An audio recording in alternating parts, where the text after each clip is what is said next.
Ще разговаряме с Силвия, по-голямата сестричка на Цвети. Цвети е на 14 години с синдром на Даун и 100% глухота. Силвия, първият въпрос, който ще ви задам е: кога и как ви казаха вашите родители за това, че имате братче с синдром на Даун? Като цяло, ние сме с брат ми с доста по-голяма разлика. 16 години ни е разликата. Нейната бременност е втора, по-късна. Като цяло, през цялото време тя искаше да си направи това изследване. Опасяваше се, нали, че възрастовата, как да кажа, самата възраст предразполага към това нещо, но не си направи последствие. Оказа се, на втория ден разбрахме след самото раждане, беше секцио. Съобщи ми го на мен лично мама. Аз вече съм си почти, в смисъл, осъзнах за какво става въпрос. Тя плачеше тогава много като начало. В първия момент приехме го доста тежко. Но в последствие вече то си няма как. В смисълто, как да се изразя и аз... Приехме новината, да. Като цяло, успокоихме се, приехме го вече така, но самия вече там като сестра, акушер и персонал, това преминахме по-тежко границата на това нещо, благодарение на техните така доста жлъчни, смея да кажа, коментари и упорството им да оставим детето за отглеждане в дома и дете. Това не се случи съответно и да радвам за което. Успяхме да отгледаме едно такова слънчево дете. Хубаво и успяхме общо взето да се справим с проблема, който вече не го смятаме за такъв. Имаше ли сериозна промяна в живота ви след раждането на Цвети, свързано с това, че той е с проблеми? Сериозна не. Гледахме се както всяко едно детенце, с радост, с грижи, веселие.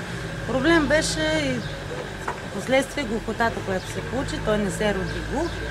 Беше малък, изкара двустранна пневмония, много страшно тежка.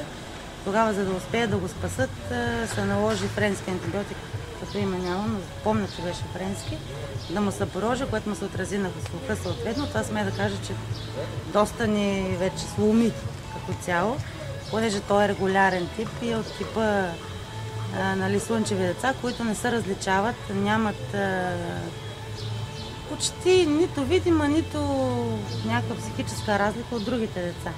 Самият тип е такъв. И това ни караше въобще, ние не сме мислили, никога не е израствал с мисълта, че той е различен или ние сме го гледали с някаква мисъл, нали, че той е по-различен и така нататък. Това като цяло по-ни досломи самото.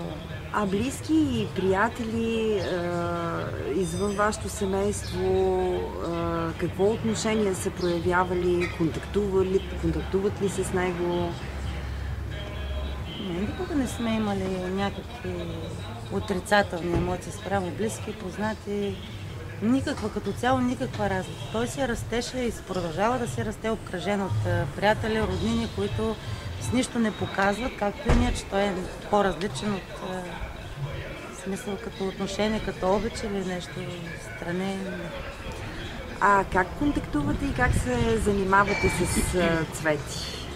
Той е вече голям, той е на 14, добил е доста навици, има си нещата, които разбираме, успяваме. За това течение на годините някакси ти успяваш да влизаш в неговия свят, как да се изразя аз, може би. И успяваме. Ние, поне близките, познати, обкръжението наше, успяваме. И смея да кажа, че сме си щастливо семейство. Любимата кака, какви играчки купува на братчето? И купуваме. Любимата кака има две дечица също и тя.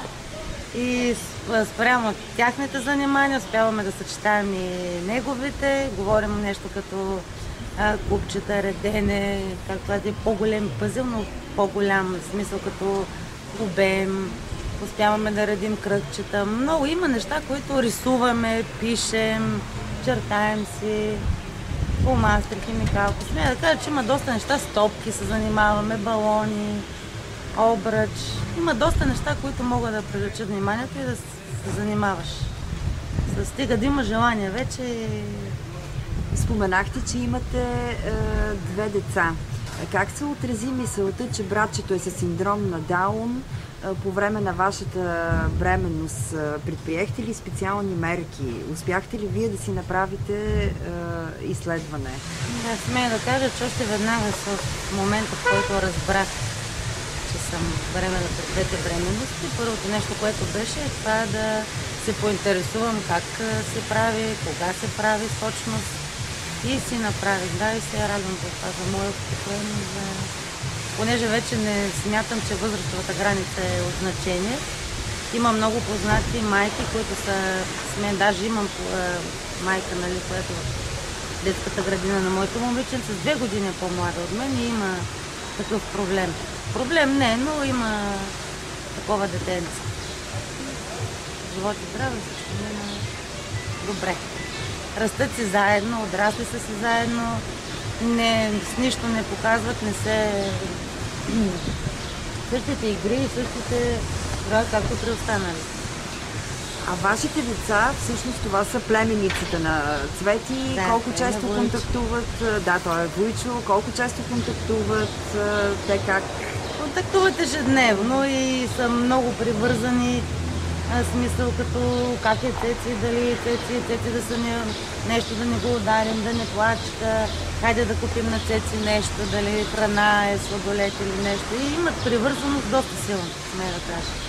А към момента имате ли ваши приятели и близки, които често контактуват с Цвети или само семейство? Имаме цялото семейство, значи ние много често си ходим при родителите на моята майка. Село там за него като цяло е по-добре, самата среда. В смисъл като дворно място, като разходка повече, като чист въздух.